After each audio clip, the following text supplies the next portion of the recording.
I have been a leader of a remote company for over 4 years now, and it's so prevalent in our life, the 24-hour news cycle, social media. There is so much information being shared out there, and to act like, "Hey, we have to just stay the course and do, the tasks that we're aiming to do," really does, your team and your colleague a disservice. Number 1, because it will give you the opportunity to understand their perspectives, to acknowledge any kind of anxiety or any kind of feelings that they might be going through personally, and to maybe give you a little bit of perspective over, why they're running late on the due date, or why their project doesn't seem to be quite as organized.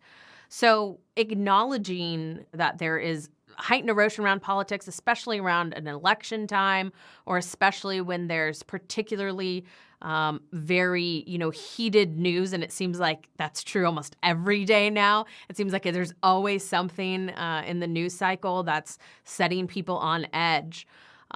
So I would say that while you can't necessarily, from a business perspective, make it part of your company every single day. Some businesses are designed to do that, but most aren't.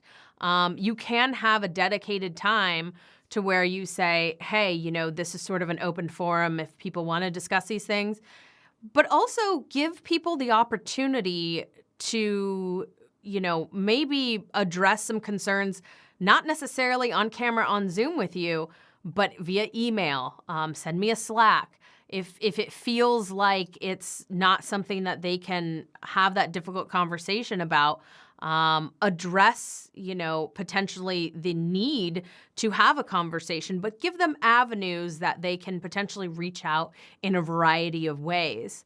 One of the key skills, communication skills that remote leaders really need is having those difficult conversations, is picking up the phone and saying, hey, I've noticed X, Y, and Z.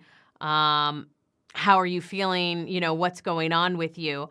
But allowing the person on the other end of that conversation to digest the question, digest the issue, and get back to you in whatever method they see fit.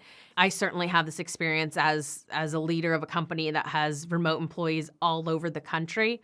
What happens is opinions vary. So there are some folks that can feel incredibly isolated, while it feels like the company culture is almost embracing something that they don't necessarily embrace.